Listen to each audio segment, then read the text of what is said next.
विश्व के सभी मेरे साथियों को राजरत्न अम्बेडकर की ओर से जय भीम, नमो बुद्धाय। द बुद्धानिस धम्मा के 17वें भाग में आप सभी लोगों का स्वागत है। कल के भाग में हम लोगों ने देखा कि अष्टांगिक मार्ग में वो 8 अंग 8 घटक कौन कौन से हैं, ये हम लोगों ने देखा। एक क्विक रिकैप कर लेते हैं। बुद्ध और उनके धम्म की जो पाथ है, जो मार्ग है, ये 3 मार्ग बुद्ध ने अपने धम्म में बताए हैं। पहला मार्ग है पाथ ऑफ प्यूरिटी, विशुद्धता का मार्ग, निर्मलता का पथ।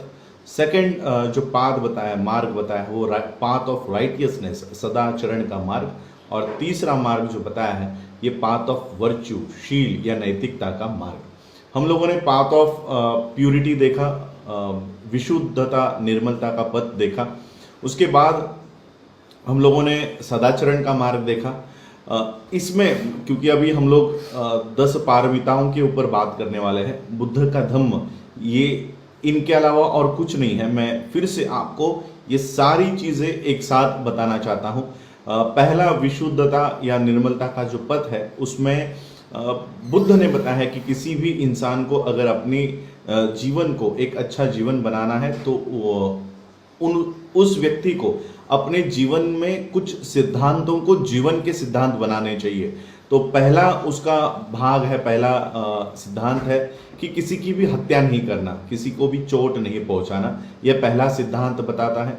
दूसरा सिद्धांत बताता है कि किसी और की चीज को, वस्तु को अपनी चीज नहीं बताना, चोरी नहीं करना, उसके ऊपर दावा नहीं करना।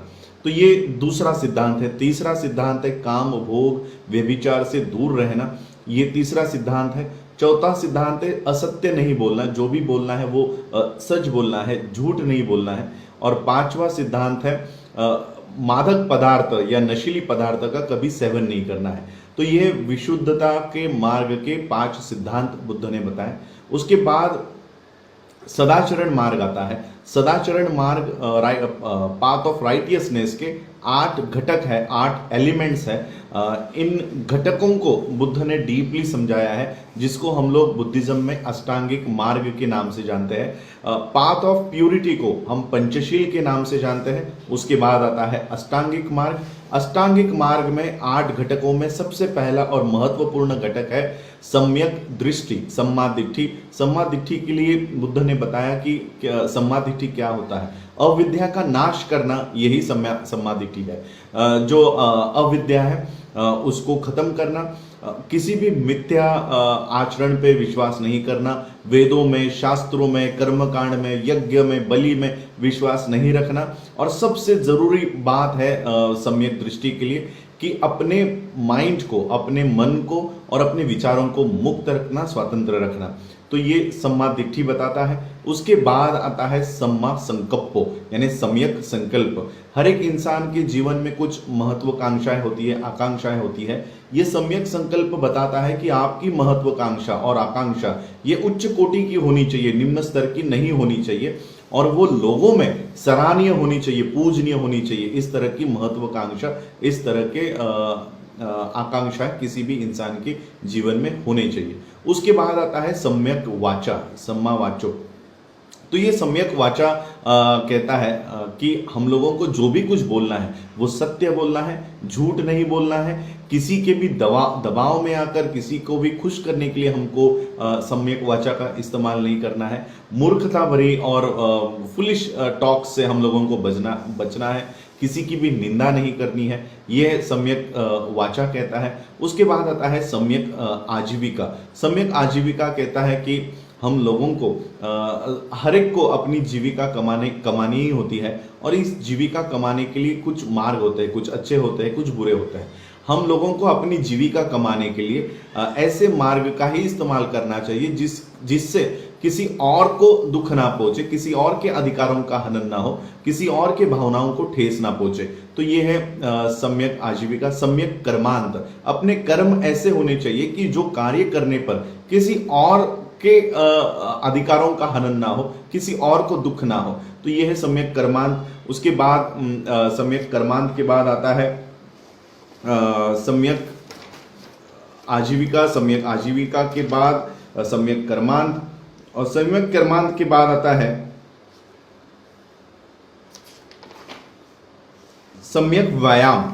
सम्यक व्यायाम के लिए बुद्ध ने बताया है कि जो सम्यक दृष्टि हम लोगों को प्राप्त होती है, ये सम्यक दृष्टि प्राप्त होने के बाद हमारे मन में फिर से इस तरह की भावना ना पहुंचे, ये कर्मकांड, ये सारी अविद्या हमारे दिमाग में ना आए, इसलिए हम लोगों को हमेशा एक प्रैक्टिस करनी चाहिए। हमारे माइंड पर एक हमेशा कंट्रोल, एक वॉच रखना चाहिए कि इस तरह के बुरे ख्याल हमारे में प्रवेश ना करें। सम्यक कर्मांत के 4 मार्ग है, उसके अंदर और 4 तरह के प्रैक्टिसेस हैं कि पहली की ऑलरेडी जो नए सिरे से अविद्या हमारे में प्रवेश कर रही है तो उसको हमको रोकना है।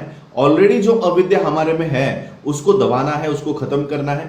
और जो अष्टांगिक मार्ग को सफल बनाने में जो जो चीजें लगती है उसको हम लोगों को निर्माण करना है, अपने मन में निर्माण करना है। और जो जो अष्टांगिक मार्ग के पाने में जो जो सहायता होता है उसको हम लोगों को बढ़ावा देना है। तो ये सम्यक व्यायाम है। सम्यक व्यायाम के बाद आता है कि सम्मासति है। सम्मासति का मतलब है कि माइंडफुलनेस, हमारा मन हमेशा जागरूक रखना चाहिए, विचारों को जागरूक रखना चाहिए। इस तरह से अपने मन के ऊपर हम लोगों को कंटिन्यूसली उसके ऊपर वॉच रखनी है, कोई बुरे ख्याल हमारे मन में ना प्रवेश करे, तो ये भी यहाँ पर बताया जाता है। उसके बाद आता है सम्मा समाधि। सम्मा समाधि के लिए बुद्ध ने बताया है कि हमारे मन में हमेशा जो बुराई है वो घर करती रहती है, तो सम्मा समाधि, सम्यक दिट्ठि, सम्यक संकल्प, सम्यक वाचा, कर्मांत, आजीवा, व्यायाम और सम्मा सति को नष्ट करने के लिए हमेशा कुछ ना कुछ हमारे मन में बुरे ख्याल प्रवेश करते रहते हैं। जैसे लोभ हो, क्रोध हो, द्वेष हो, संशय हो, अनिर्णय हो। तो ये सारे जो बाधाएं हैं, ये सारे अष्टांगिक मार्ग को खत्म करने के लिए हमारे में प्रवेश करती रहती है। तो हम लोगों को समाधि मार्ग का अवलंब करना चाहिए। और सिर्फ समाधि नहीं तो सम्यक समाधि, समाधि से ये सारी बाधाओं को हम नीचे ला सकते हैं, कंट्रोल कर सकते हैं। लेकिन सम्यक समाधि से हमेशा के लिए ये सारे लोभ, क्रोध, द्वेष, मत्सर, अनिर्णय, संशय, इसको हमेशा के लिए सम्यक समाधि खत्म करती है। समाधि एक नकारात्मक चीज है, वहीं पर सम्यक समाधि एक सकारात्मक चीज है। तो ये हम लोगों ने अष्टांगिक मार्ग के 8 अंग देखे। इसके बाद आज जो हम लोग देखेंगे ये है बुद्ध के धम्म का तीसरा पाथ, तीसरा मार्ग, जिसे हम लोग कहते हैं पाथ ऑफ वर्च्यू, नैतिकता का मार्ग, शील का मार्ग। इस नैतिकता के मार्ग के 10 अंग हैं। जैसे path of righteousness, path of यानी सदाचरण के मार्ग में जैसे 8 अंग थे, वैसे ही इस मार्ग के 10 अंग है। और इसका सबसे पहला अंग है शील। मैं आपको फिर से एक बार वापस कंटिन्यूसली बता देता हूं कि 10 पारमिता इसको कहते हैं। 10 पारमिता इसलिए कहते हैं क्योंकि ये जो 10 पारमिताएं हैं उसमें की पहली पारमिता है शील, दूसरी पारमिता है दान, तीसरी पारमिता है उपेक्षा, चौथी पारमिता है नेक्खम्मा, 5वीं है वीर्य, 6ठी है खांति, खांति को शांति भी कहते हैं, 7वीं है सच, और 8वीं है आदिठ्ठ थाना, और 9वीं है करुणा, और 10वीं है मैत्री। शील, दान, उपेक्षा, नेक्खम्म, वीर्य, खांति, सच, आदिठ्ठ थाना, करुणा और मैत्री, ये है 10 पारमिता। अब ये 10 पारमिता क्या है ये हम लोग देखते हैं। बुद्ध ने इन 10 पारमिताओं को समझाते हुए कहा कि जो पहली पारमिता है शील, शील का मतलब है किसी के भी जीवन में नैतिकता होनी चाहिए। नैतिकता का मतलब है कि हम लोगों को कोई भी बुरा कर्म नहीं करना है। ये हमेशा हमारे मन में ये जागृति निर्माण रहनी चाहिए कि हमको कोई बुरा कर्म नहीं करना है। हमारा मन इस तरह से हम लोगों को ट्रेन करना है कि वो सिर्फ अच्छाई के बारे में सोचे, अच्छाई के लिए ही वो काम करे। बुरा कोई भी कर्म हो, अकुशल कर्म हो, वो कर्म करने से हमारे मन में एक शर्मिंदा पैदा हो, शर्म उसको पैदा हो, और बुरे कर्म करने के लिए हमारे मन में हमेशा एक डर बैठा हो कि अगर मैं कोई बुरा कर्म करता हूं तो मुझे इसकी सजा मिलेगी। ये शील मार्ग बताता है कि बुरे कर्म के लिए हमें हमेशा बचना चाहिए, उससे डरना चाहिए, इसके परिणाम गलत होंगे, ये भावना, ये आइडियोलॉजी हमारे मन में पहले से बना के रखनी चाहिए। ये बताता है शील मार्ग। उसके बाद आता है नेक्खम्म। नेक्खम्म कहता है कि जितने भी वर्ल्डली प्लेजर्स है, जितने भी सांसारिक सुख है, उसका हमको त्याग करना है। सांसारिक सुखों का, काम भोगों का ये त्याग हम लोगों को करना है। उसके बाद आता है दान पारमिता। दान पारमिता कहता है कि हम लोगों को जब हम लोग दान करते हैं, किसी की मदद करते हैं, तो किसी भी तरह की एक्सपेक्टेशन, किसी भी तरह का रिटर्न्स, कोई भी उनसे हम लोगों को कुछ चाहिए, ऐसी भावना न रखते हुए हमको दान करना है। और दान भी कौन सा दान, कि सिर्फ पैसे और संपत्ति का दान नहीं, तो अपने शरीर का भी, अपने खून का भी, और जरूरत पड़े तो अपनी जान का भी दान किसी और के भलाई के लिए हमको करना है। तो ये दान पारमिता कहता है सिर्फ संपत्ति नहीं, सिर्फ संपत्ति नहीं, blood, limbs and even one's life for the good of others without expecting any return. किसी भी तरह का रिटर्न का भावना रखते हुए, इच्छा रखते हुए, इस तरह का दान जो दूसरों के जीवन में भलाई लाए, दूसरों के जीवन के लिए अच्छाई लाए, इस तरह का दान हम लोगों को करना है। उसके बाद वीर्य। वीर्य पारमिता कहता है कि हम लोगों के जो प्रयत्न होने चाहिए, ये सम्यक प्रयत्न होने चाहिए। जो भी हम लोग मन में ठान ले, उसको पूरा किए बगैर अपने काम को नहीं छोड़ना है। कितनी भी परेशानियां हैं, कितने भी अड़चनें आए, ये वीर्य पारमिता हम लोगों को सिखाता है, जब तक मैंने ठान लिया हुआ काम पूरा नहीं करता, मैं पीछे मुड़ के नहीं देखूंगा। ये कहता है दान पारमिता। दान पारमिता के बाद आता है शांति पारमिता। शांति पारमिता कहता है क्षमाशीलता।